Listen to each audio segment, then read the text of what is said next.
All right. So, we're going to start talking about the essay A Sport Person from the book Radical Compassion.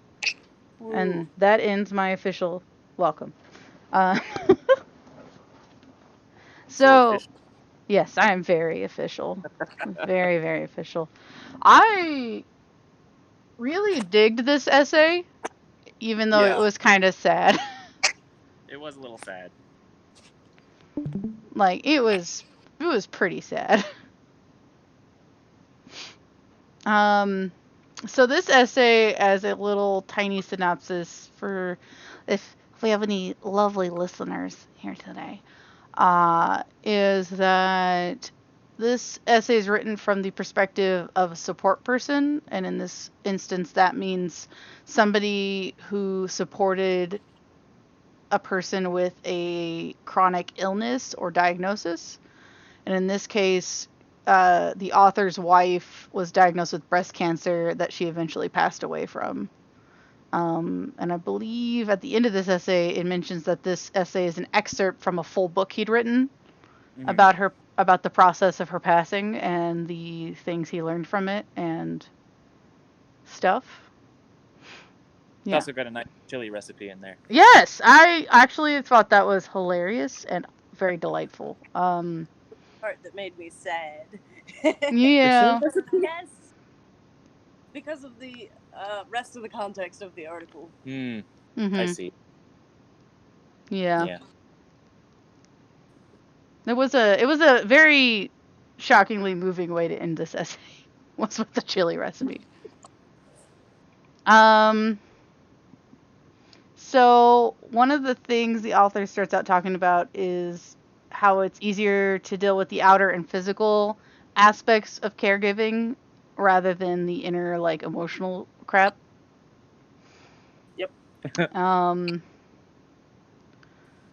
where you start telling yourself he does a lovely job of talking you through the process of like he doesn't start out being bitter, right? But it becomes like this process of having some really negative feelings and then coming back into a place of love. And so, but always having love under the surface, even when it wasn't as loud as the other feelings. Um, Death hanging in the air was a sentence that struck me very sad. So this beginning just kind of tells that tale a little bit, but I think we really start to get into the inherent truth to be found in this essay. I suppose the lesson starts kind of in this paragraph where he starts to pick apart the difference between a public problem and a what is it, personal problem? What do you call it? What words did he use? Private. Private and public problems.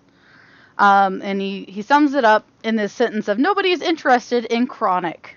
Not um, used with the name of weed. I don't get it. We referred to as chronic. Yes, sometimes weed is referred to as I had chronic. no idea. Yep. I will BRB. Nothing to do. Um, I think that on a personal level, this really rang true to me as far as this idea that you see a lot of impatience in people for dealing with problems that take a long time.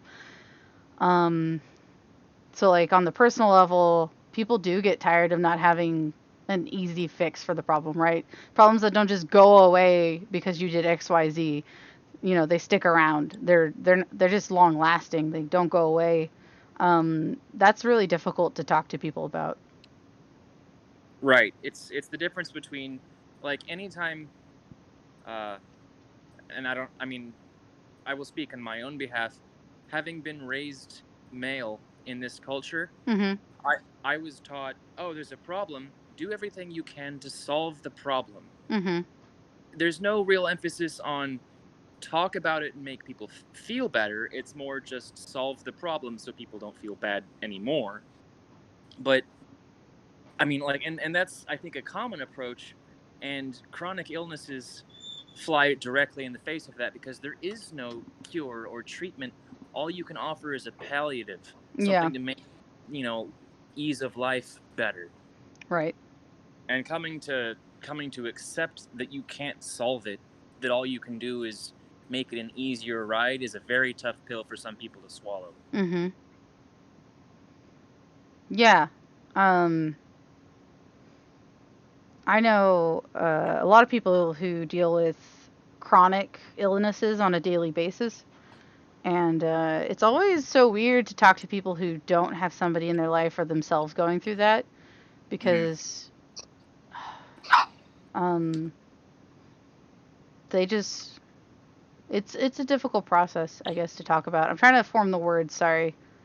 I think it's difficult for people that don't have any experience with this to empathize with it, because Mm-hmm. if you hold it just as an idea, like, you're not going to be able to factor in the growing resentment, the feelings of negativity that are bound to arise in this relationship. You don't think that's going to happen, and if someone tells you about it, you just think, ah, fuck, what's wrong with you?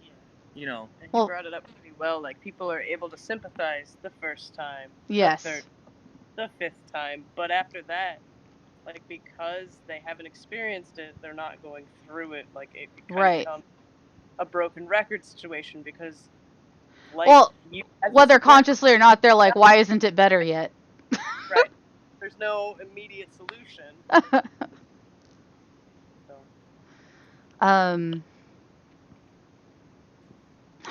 By no means am I at a stage that is anywhere near the pain that I know a lot of people are going through. But on a personal level, I have arthritis in areas of my body, and some days are easier, some days are harder, but it's always there. Right. And when I try to talk to some people about it, I hear in them like, well, have you tried this? This is where the memes come from, I think, with like, have you tried this lavender oil? My cousin took it and it was gone. It's like, I'm sure the lavender oil is lovely, and I would enjoy a hot bath with it, but it won't make my arthritis go away.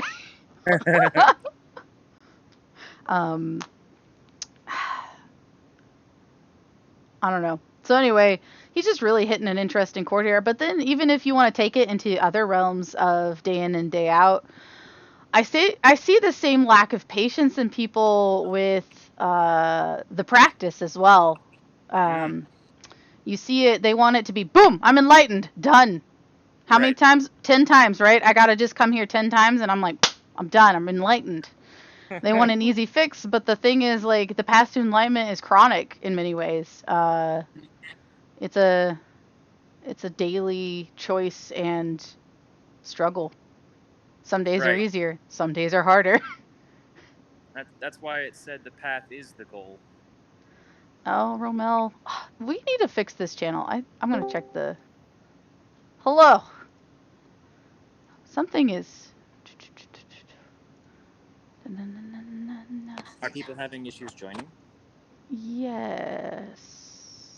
Romel has consistently had, like, connectivity issues with it. For some reason. I'm looking through the permissions to see if I can see anything off. Anyway, I dragged Romel in. He was chilling up in. Oh, you know what it is. I wonder, does Romel still have the pending participant on his? Nope. I doubt That's not it. Okay. Anyway, so I guess in my mind I see a parallel in that of the chronicness, like the lack of patience for something that's a long-term endeavor, or a long-term commitment. But maybe that's too much of a stretch on my part. I don't know.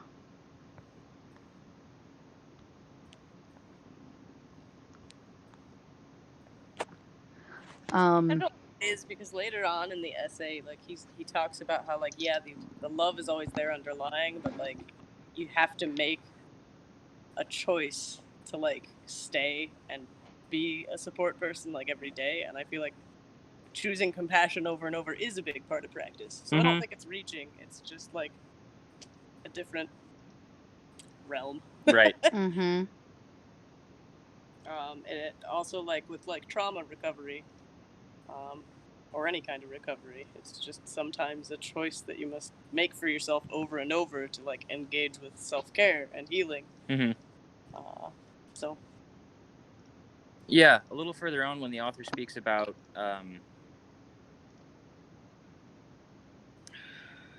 what's the word? Authenticity, good faith. Mhm. That recognizing and accepting that you are choosing to do this empowers you so that you aren't so willing to blame your circumstances on, whomever you're caring for or the universe or whatever. You just recognize, okay, well, this is how it is, and I choose to be here. So I'm going to work with the situation rather than resist it, you know? And that, Right. that one change opens up a world of the ability to, like, give love again rather than holding on to resentment or fear. Hmm. Yes. This emotional sponge thing says that your primary job as a support person is to be an emotional sponge. Yep. And that is an incredibly tall order for someone to try and fulfill. Yeah. And as was stated earlier in the essay, it's totally natural for feelings of resentment and other negativity to arise Right, because in that's a difficult position to be in. right. And that's why it's vital to recognize that you're choosing to do this. So if you're choosing to do this, own it Mhm. rather than, pass the buck onto something else and be like, I'm a victim. I mean, in a way, you're both victims, but the victim mentality won't help you, Mhm. you know. I But yeah, like how, yeah, I go ahead. like how with all of this reality of the anger and resentment and all the things that can build in such a situation, how the author really encourages finding your support system and not pushing for like Lonely Island. I'm Right. not not that I've seen a lot of Buddhist teachings ever push for Lonely Island, but for somehow I feel like I interact with a lot of people who have interpreted it that way. Right. Like Right. somehow, like I guess I'm a lonely, unattached island of no feelings. um. Yeah. So. But that's the approach of Buddhism as an escape, Mm, you know. And I think that's a similar thing to what's being in this article is that, like, you can try and retreat into yourself, but if all you're doing is suppressing these emotions and not talking about it, I mean, all you've got left is resentment to grow, you know? mhm. If you just sit on these things and you don't actually express them or deal with them or accept your feelings on the matter, it's just going to turn ugly fast. Mhm. I think I read an article a while ago, had some statistics about like spouses of women with breast cancer, men being like 6 times more likely to leave than like their male spouse. Wow. Yeah. And that oftentimes it ends up being like an ex-spouse or an ex-partner of some kind that will end up like staying with them till end of life. So in some ways, while this like whole article was pretty sad, I thought it was also like kind of hopeful and illuminating because Mm-hmm. like this is information that a lot of people need, and I think particularly like men Right. struggle very much with like suddenly needing to be this support person. Mm-hmm. Mhm. Yeah. While Mhm. you were inside, we were talking earlier. Like, I know that I've been raised male and that I've been taught fix the situation. You don't have to talk about it. You just have to fix it. Right. And if somebody keeps bringing it up over and over, well, that's just being You weren't emotional. you weren't naturally handed the Find a tools solution, not to the manage problem. emotions. Right. Yeah. Yeah. Right.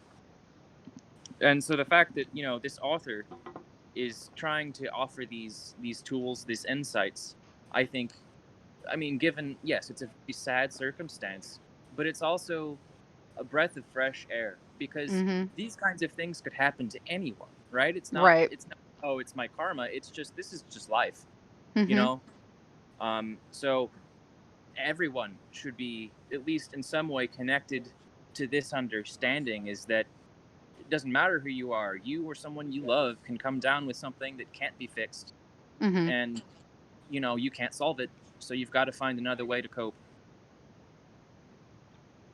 Yes. Talking about it's so huge, though. Like, the support group for support people Mm-hmm. is necessary. You can't be expected to take care of someone without developing your own issues about it. And Mm-hmm. it says in here, talking with your spouse about how upset you are about the situation is not always a good idea. Right. Only serves to hurt them more. Right. Openness can become a weapon, he says, and Absolutely. that's absolutely true.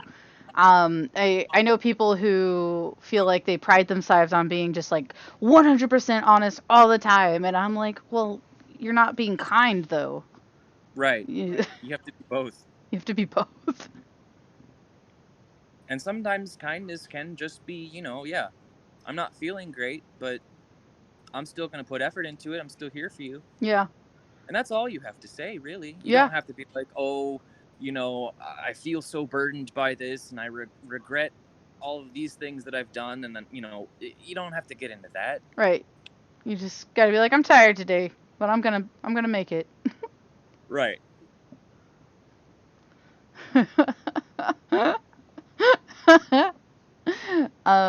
This reminds me. I'm gonna go on a tiny tangent. Bear with me. So at work, for I kind of, one of my struggles is in my energy levels. I'm like constantly fatigued. This is just a fact of my life. And so every day, for some reason, my boss is like, "How you doing today?" And I always say, "I'm really tired." Because like every time you ask me, I feel like I could just sit down and fall asleep. And so, I struggled with this while working in an office as well, because every morning my boss comes in all chipper, like, "How is everybody doing today? How are you, Sam?" And I'm always tired, always. just every time, yeah, tired. He's like, "One of these days, you're gonna come in here all chipper and full of energy," and I'm like, At a certain point, I really had to juggle. Like, do I just like put on a performance here and like give a white lie about this situation, because it's not going away? Yeah. Right. It's not going They're away. not asking of like, let me help you. They're just, Right. the general, hey, how is everyone doing kind of thing. Yeah. Which is the expected reply is, oh, I'm fine. How are you? Do I actually tell you, or just? So like tedious and like kind of like wearing sometimes. Right. When it's over and over like that, because there's not really anything they can do, but like, Right. the repetition gets grating of like having to put on like that face. Oh yeah, I'm fine. I mean, it's not that I'm not fine. It's just the reality is I'm very tired. Right. Yeah. Yeah. My fine just doesn't look like your fine.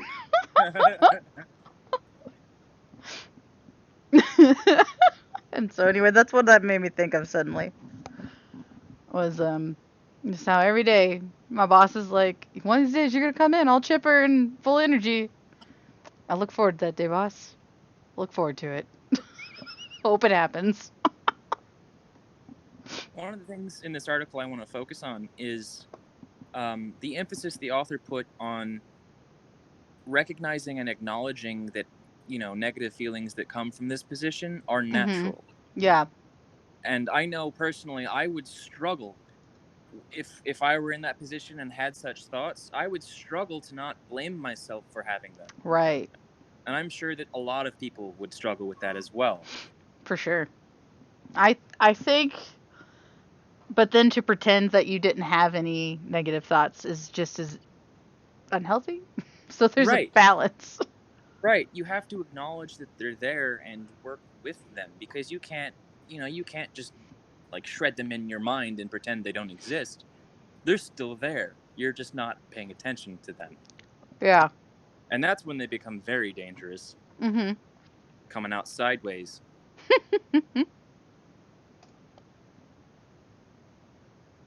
Then it gets into like a really powerful little tidbit about, you don't have to have advice, you don't have to have a fix, like you were saying.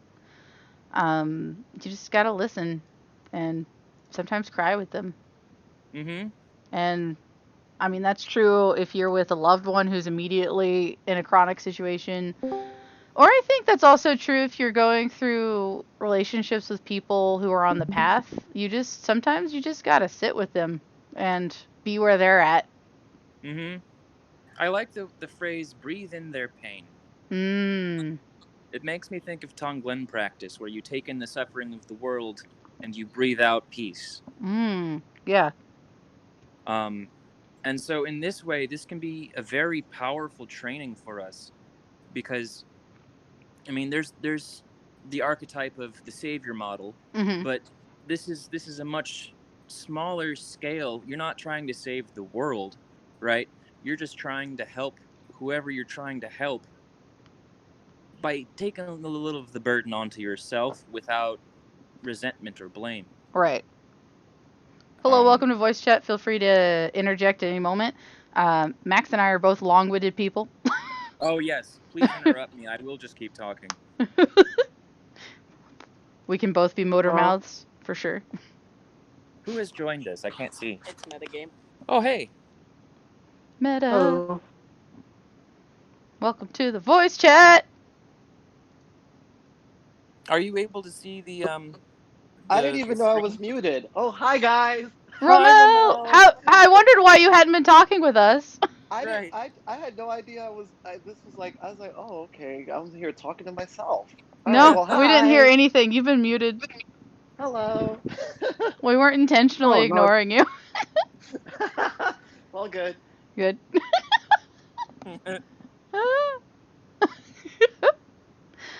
So now that you Well, can talk, do you have anything to say about the earlier parts of the essay?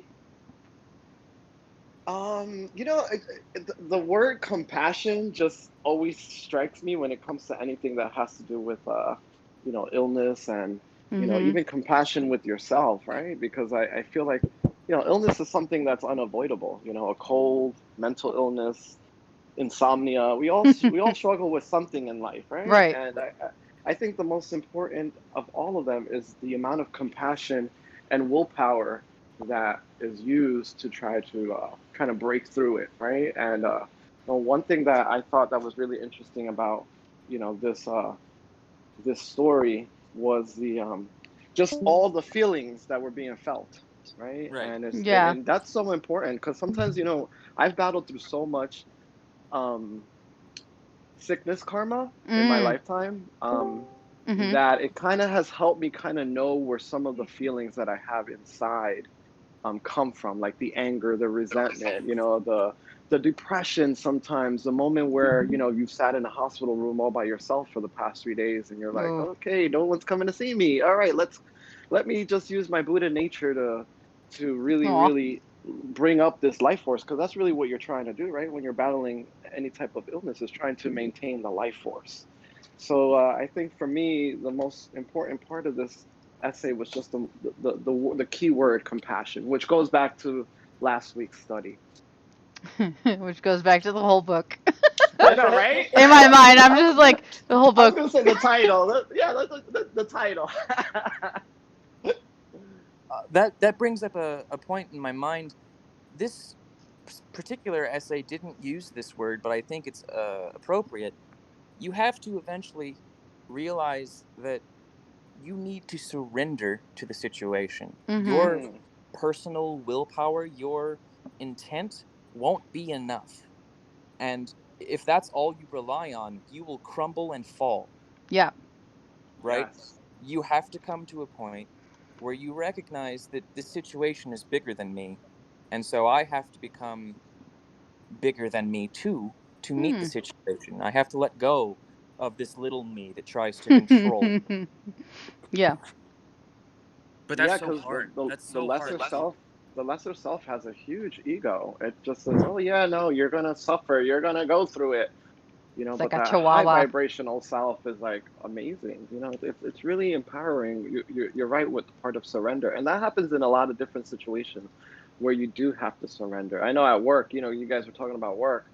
I have to surrender to each and every person that walks in through that door, because if I don't, if I show minimal resistance, then the whole session could just turn Right. into a disaster. You're like, oh shit, oh here we go. But like Each spark can start a fire. Yeah, it's like, but it's funny, and this goes back to I had a client yesterday, and came in, regular hello, how are you? Before they walk in, they have to be asked all these questions and temperature controls and all this Mm. protocol. So it's like they're before the procedure even starts, it's like so much that they have to give out, they're of themselves. So by the time, we got back into the chair, um, he didn't speak through the whole session. And I said, you know what, I'm gonna Mm. really like take my time, which I always do, but this time I'm really gonna take my time and really be really detailed and dedicated to this service. And and when I was done, I was like, oh, I'm so sorry that, we didn't really get to talk too much. And he was like, he said, I just enjoyed just being in your presence. He's like, Aw. talking made no sense. He's like, it really, he's like, and you must be like 10 hours with a mask. He's like, you must be suffering under there. So I really didn't want, he's like, I really didn't want you to have to just breathe so much with the mask on and talk. And it's funny because I was like, wow, this ties back to surrender. Mhm. If I kind of pushed a conversation, then it could have been like, he could have been like, dude, I'm really not in the mood to talk. Right.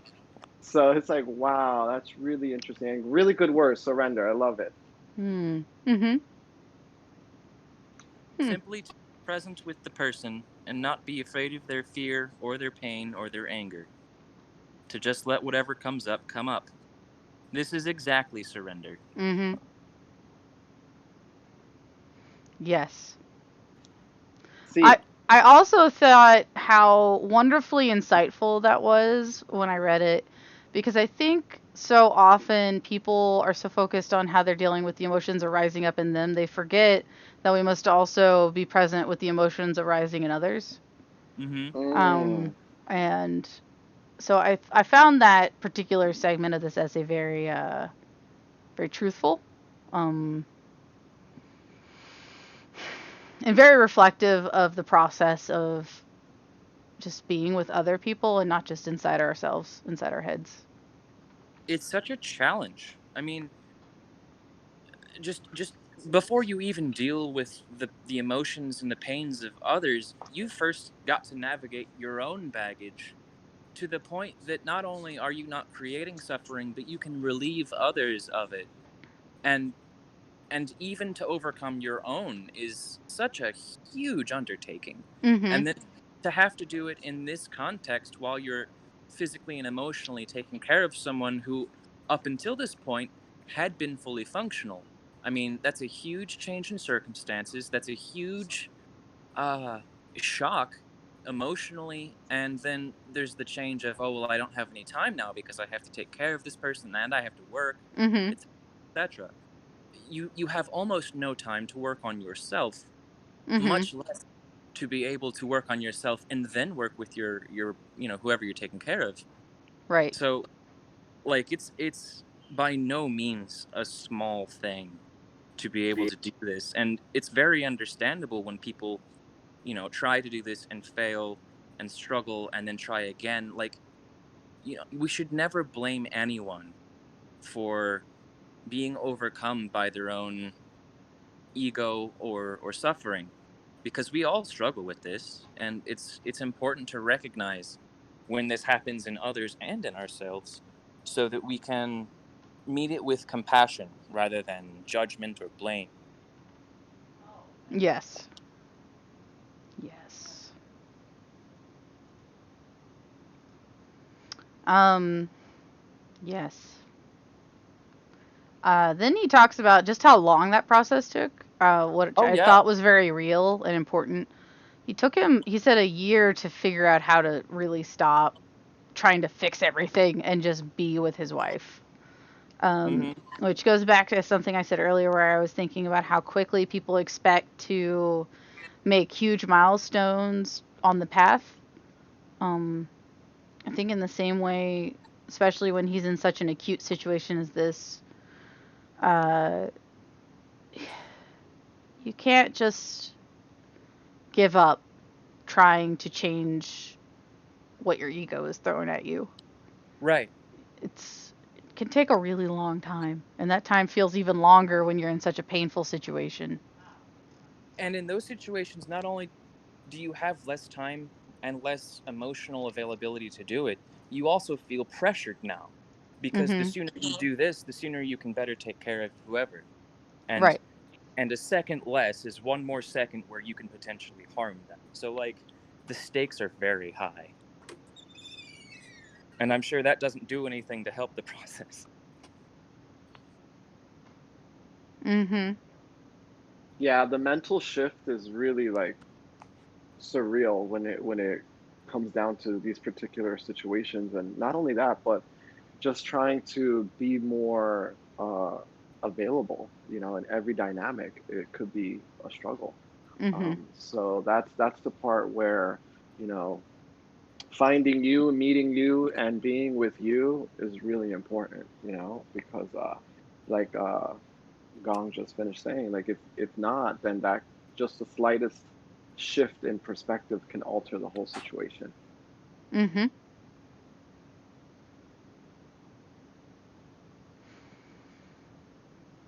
AG, are you still with us? Who's AG? What? Anx- Wait, No, metagame. metagamer, my bad. We have a lot of people with game in their name. I know. I get you. Yeah, There. Oh, there they are. I'm just getting food, but I'm listening. Okay, What? no worries. Please Thank feel you free so to speak up much. if you want. Well, I haven't really I've only read what's on the screen. Ah. That's fair. You know, most of the time that's where I am. Yep, that's why I share the screen. It's Fair. it's very Well, efficient.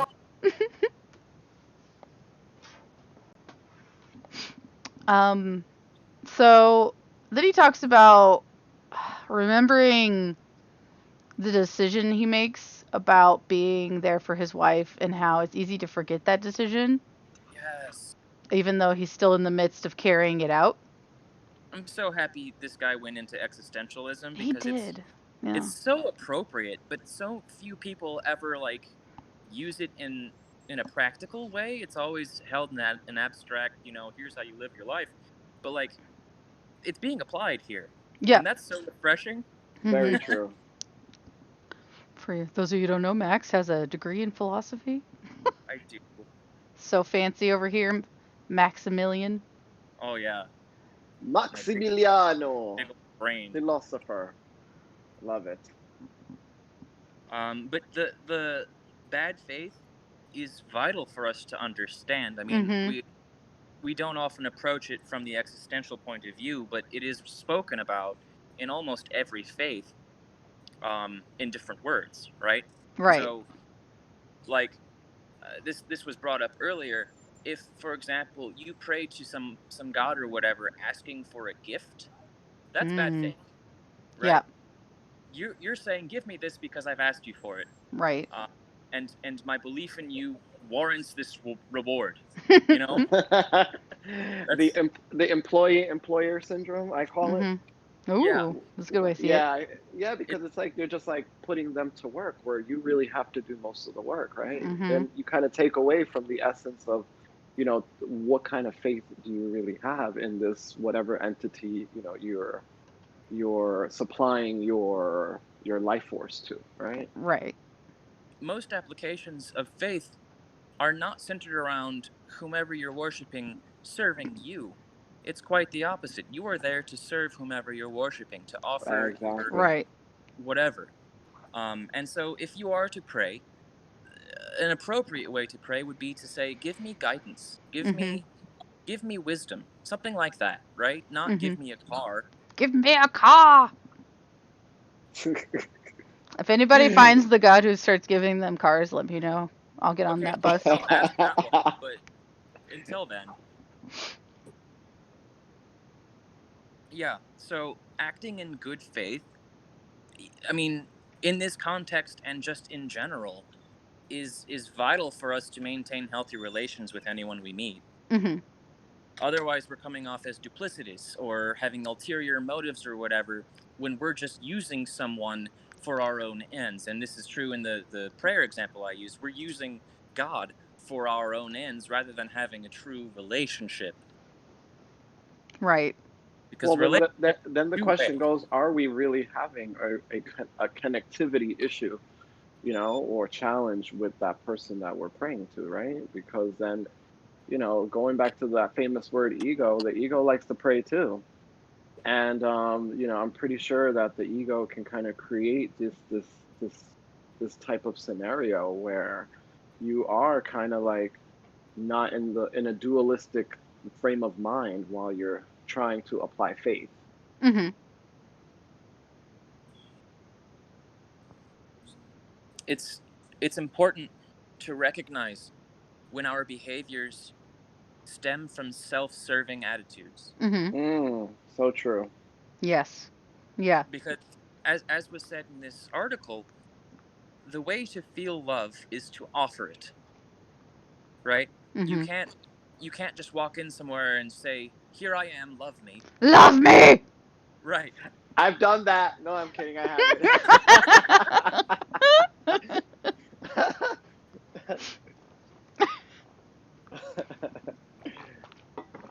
But I have found, at least in my own practice, um, and this does relate to this kind of relationship in the article, that if someone is suffering and they're clearly being overwhelmed Yeah. by their own So it's feelings, not like a cushion for a shirt. you can't meet that with your own feelings, right? Mhm. You can't meet ego with ego and expect anything other than a confrontation. Right.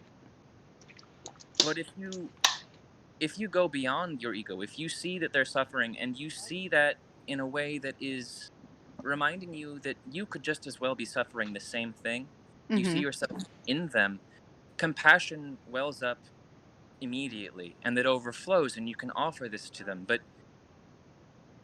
it's it's impossible to do if you are only holding them in your mental concept of who they are or should be. If you aren't letting them be exactly as they are outside of any conceptions or judgments, then you are putting them in a box and treating them in bad faith. Mhm.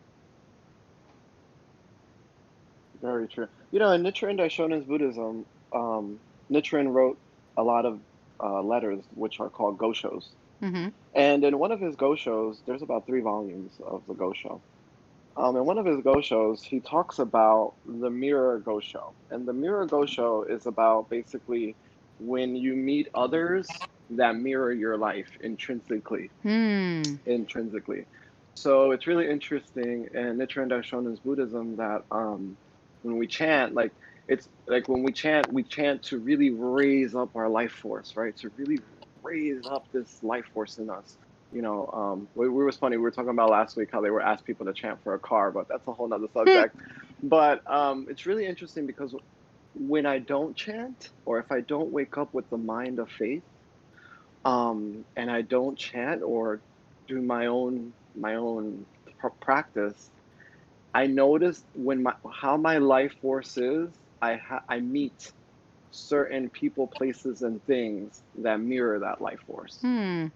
So it's really interesting, this take, especially in Buddhism, how you kind of mirror one another, and we don't know how we're mirroring them, right? Because there's nothing that's coincidence in Buddhism, right? Everything is connected some way or somehow.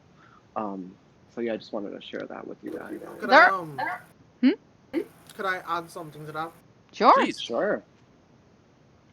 Because what that made me thought of, um, think of when you said raise your energy.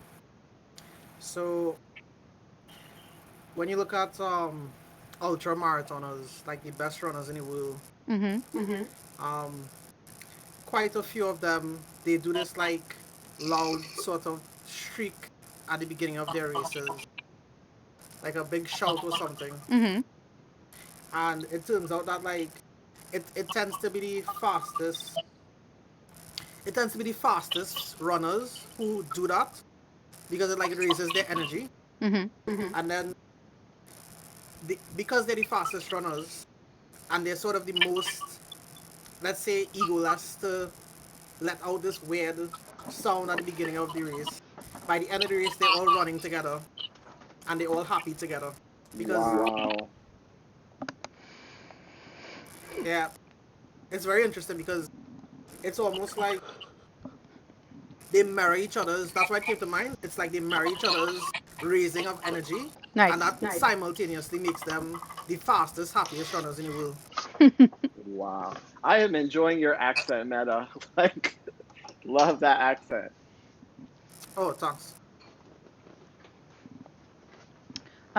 Yeah, I think that's a very fun real world example of what Romel was saying. At first, when you started explaining it, I was thinking of the colloquial cut from the same cloth. Mm, Um, when you get this sensation of being kind of made of the same stuff.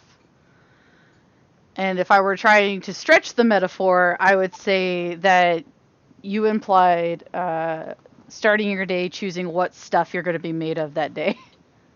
right. And it also kind of ties into this story, right? If it wasn't until he met where his wife was or the partner was, Mm-hmm. with that struggle, that they met at that struggle, that they were able to really have some type of cohesion with each other, and that's how it is in the real world. You got to meet people where they're at sometimes, and I've seen that a lot in my practice, especially in Buddhism. Meeting with members and meeting with people that are just guests, Mm-hmm. and just trying to meet them where they're at, right? Because that could be Yeah. hard sometimes. We come from our own type of conditioning, whether it's systemic or familial. Mm-hmm. So it to meet someone where they're at takes so much compassion, and it takes so much practice, especially being a Buddhist. It takes so much compassion for the self, right, and for Yeah. others. That's the most important part of this. Yeah. Um. Oh, so at the bottom of this page that I have pulled up, there's this paragraph, and it gets into something I think is really important when we relate it to our practice every day. Uh, that just because it's a choice and just because it's something you've solidly committed to doesn't make it automatically a lot better. Doesn't make it easy. Mm. Right. He says it really well with, I think of it like volunteering to go into combat and then getting shot. I might have freely chosen to go into combat, but I did not choose to get shot. and but each day he chooses to reaffirm that choice and choose it again. And I think we all have probably been and will continue to be presented with those days where we get shot and have to continue to choose compassion and choose mindfulness and choose uh, this growth. Oh yeah, that's Buddhism, right? It's the commitment, right? Right. I mean, I know there in certain schools of thought in Buddhism, there's the commitment, but there's also, I know in my school there's the vow, right? I Yeah, I chose was to just come about to back bring to that. this lifetime. I choose. It's funny because with so much going on in the world right now, I recently, whenever I get up, I'm always really thankful to be in this lifetime, with these Hmm. struggles in this skin, with this body fat. I'm kidding, but no, I'm not kidding. But I think that's the vow that we kind of like work on a daily type of basis. And some days you do kind of fall. I mean, I have moments where, it's just I see the cloud gray, but then I look at the rainbow behind the cloud, right? So, I think the most realistic approach to it is really trying to stay committed to whatever you want, in order to really bring about the best you possible. Yes. If I could just, Yeah. where you talk Sure. about, I chose to go into battle, but I didn't choose to get shot. I want to say that, so like right at the moment when you get shot, that's the moment the ego is the loudest. Yep. Wow. Yep. Yeah, Because for sure. Yeah, because the ego is like, why the heck did you put yourself in this position? Why would you do this to me? Yeah, It's like you should have listened to me all along, and if you listened to me, you would not have gotten hurt. Look how wrong you were. Man, that ego is elegant, elegant, elegant in its design, I must say. Ramel, you beat me to the punch because I was also thinking the whole, I volunteered to go into combat, I didn't volunteer to get shot thing is absolutely a direct corollary to the Bodhisattva vows because, it in the vows it says suffering is insurmountable. I vow to surmount it. Delusions are innumerable. I vow to clear them all, right? Mhm. It's Mm. etc. You're going in knowing this task is impossible. I can't do it. I'm going to do it anyway. But I'm going to do it. Yes, it's really interesting because like when we receive our Gohanzon, we read out a vow, and the beginning of the vow says something to the extent where the only part I remember is my favorite part.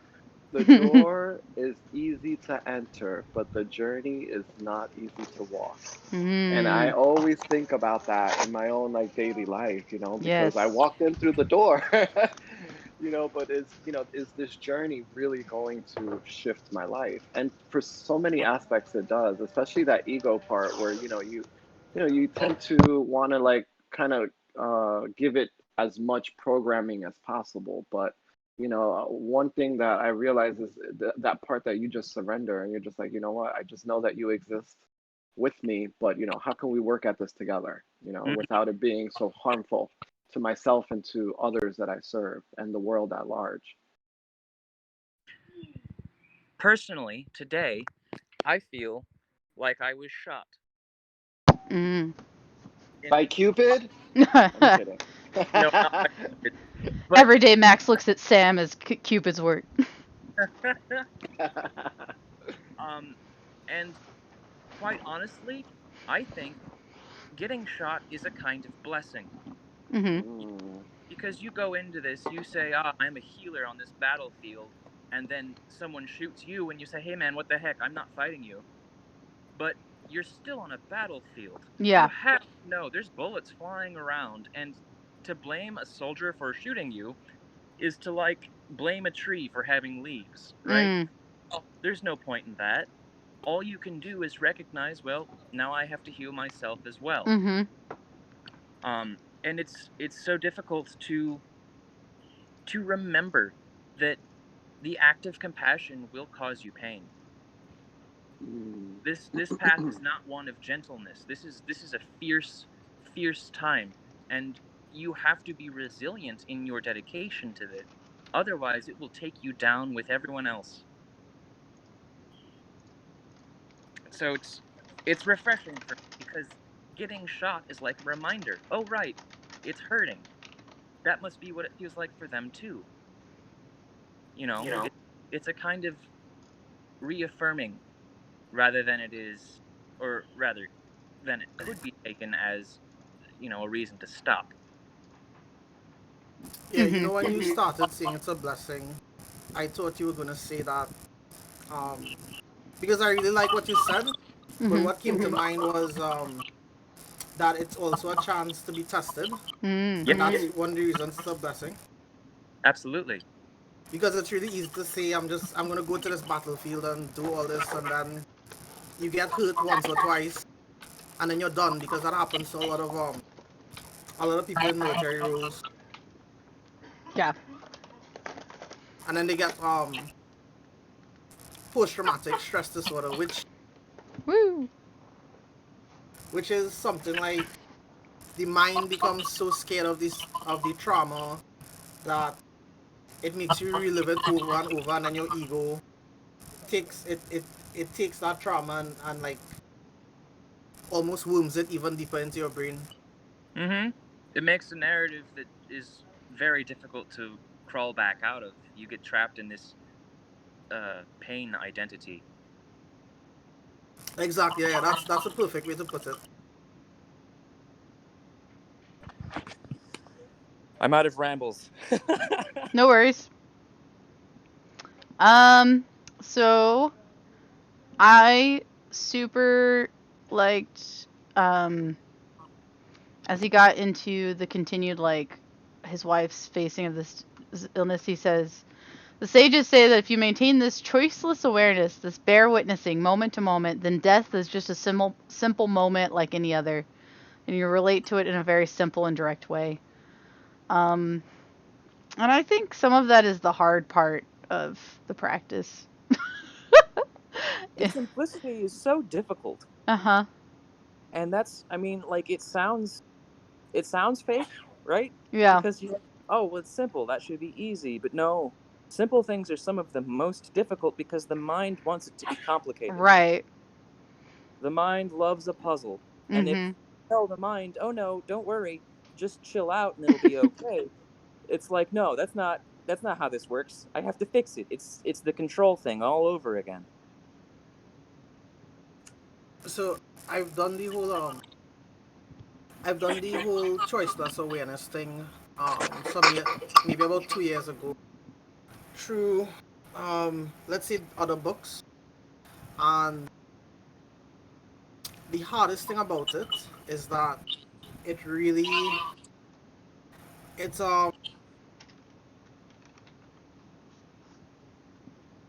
it's kind of hard to talk about. So give me 1 second. That's understandable. Take your time.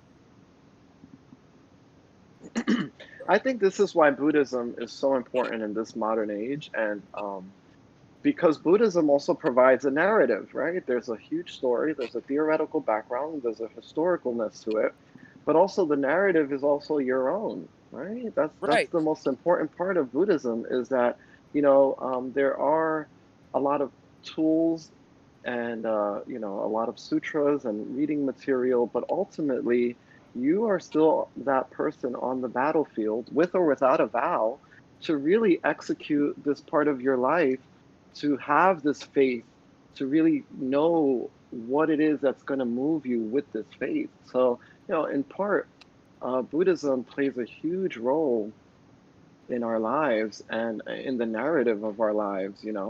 I never forget, the first time I read the Eightfold Path, Mm-hmm. and I was like, oh my God, all these words. I never, read really read or knew about the word suffering Mm-hmm. to a certain degree as it was explained in that book. And I was like in my early 20s because I was like a rebel questioning life and in college and everything. And I was just like, wow, suffering, this is really deep. And, I would turn on the TV and everything, all you see the news. And since then, I never watched the news. I stopped watching the news at Mm-hmm. 21. Mm-hmm. And I realized that it's really the narrative that we play in our own lives that really makes sense to us, right? Yeah. And when I first started practicing Buddhism 11 years ago, that's when all the garbage started coming out. I started to really see all the shit that I was putting away because I was like, no, I'm not gonna really touch that. Um, I started to see what that narrative looked like and what character I was playing in that narrative. Mm-hmm. So I think Yeah. that's the most important part of that. Are you the protagonist of your own story, or are you, not the protagonist? Are you just what is the where they have the character and the stunt double? Or are you just the stunt double? So yeah, Yeah, there's what so many things to that. Yes. yeah, what I was gonna say, because I sort of got this weird palpitation thinking about it, which isn't really anxiety because I don't really get anxiety. It's just like a blast from the past. But Mm-hmm. basically, when you go into that choiceless awareness, it's one of the fastest ways to trigger an ego death. Ah. And Wow. your ego, if you do it correctly, your ego dies so fast you don't even realize that it dies. And Mm-hmm. then when you start looking for it, like say some weeks later, you can't really find it. It's very it's the reason, like, it's literally like a little bit traumatic to think about, because it's like a piece of your personality died, but you didn't necessarily decide to kill it. Like, you knew Yeah. it would probably die. Like, they warn you it may die, but you don't really miss it, because you miss if you experience an ego death, there will come points where you miss the ego, where it's like where it's very wrapped up in your personality and how you view yourself. Mm-hmm. So, but yeah, basically what happens after that ego, that with the choiceless awareness, it's very difficult to exist in harsh environments in that Mhm. choiceless awareness without without that ego. So your mind basically it begins to recreate a ego. Yep. I studied ego death a little bit in my psychology classes, and it has a tendency to arise as a result of extreme trauma psychologically, and so it's kind of like a clean slate, right? Mhm. Whoever you Yeah. were before is gone now, and you have to figure out who you are now, and that in itself can be very traumatic and frightening. People have described feeling like they're dying, or sheer terror. Um, so it can be so difficult and jarring. People might not even recognize that's what's happening. Wow. Yeah, because I was almost upset. Like I literally um I won't get into it, but there was like a forums for the book, um and it's based on all these Buddhist and Taoist and Eastern philosophies and meditations and choiceless awareness. Like Mhm. reading, like listening to this book, I'm like, yeah, this guy clearly read this book, and I'm like warning people in the forums, like, yes, choiceless awareness, it's great to achieve, but you have to warn people that the ego that they can you can't take it back. That's what I'm saying. Like you can't undo it. You can't unread it. You can't. Well, you can recreate your ego, or you can, let's say, reincarnate your old ego sort of if you try hard, but it's very difficult. And even then, if you succeed in that, you still know the ego as ego at that point. You can't Right. unsee what you've seen, right? So Yeah, exactly. it never This, feels the same. yeah, this reminds me a lot of the Heart Sutra, you know? No mind, no eyes. That Mm. that was kind of like an ego death there that Shakyamuni was, relaying to his disciples at that time. Um, but I'm gonna let you guys go. Thank you so much for having this hour with me present. Yeah. Thank you so much for Thank joining. you. No Thanks, problem. Please Kuno. have a great night. Thank you, Meta, for coming in. And I think we had a late participant, but thank you so much, Bean. late participant. Thank you. I'll see you guys soon. Okay, Alrighty, bye. Bye. bye. Bye. Who joined us just recently? Bean. It was Bean. It's Oh, me. Hi, hi, Hello. Bean. Bean. Did you read Hi. the essay? Yeah, I read part of it Okay, cool. Hi. yesterday. I was just Nice. coming to listen. Sorry I was late. No problem. That's all right. Being here Um, at all is a blessing. yeah. Thanks. I welcome any number of people to book club at any moment during Yay. its happening. Uh, um, so in the last bit, he talks about the unobstructed, the unimpeded, the spontaneous. He talks about choiceless awareness and kind of selfless service, Mm-hmm. and this sense of serving until it hurts. Yep. And That then that he makes a very cryptic statement about his wife and him jumping off a bridge together, which was sweet and sad. well, I mean, that's a very real thing to say, and a lot of people get uncomfortable when you get that close to the reality of dying and Mhm. stuff like Yeah, that, because we that all kind want to of say, black "Oh no," humor going on. right, Yeah. right. We Gallows shy humor. away from that because death is frightening. Yep. And then he says, "Now is your reward for reading through this long letter. I'm giving out my world famous recipe for vegetarian chili." I laughed. I'm excited to have the recipe. I'm gonna try to make it, but otherwise, I don't know. There's something that just vibed really hard with me about going through this dark letter and ending it with a recipe. Yeah, that's a plot twist. It was a plot twist in such a satisfying way. I don't even know how to fully express how delighted that turn was for me, and how I felt like it really reflected a lot of what he had to say about his service to his wife. Yeah, It I felt reminds like me. it was a good way to end the article, or well, the letter, with like a little less gravity than the topics that came before it, while at the same time incorporating like everything he kind of learned Yeah. and experienced throughout this, I guess, ordeal. Mm-hmm. Words.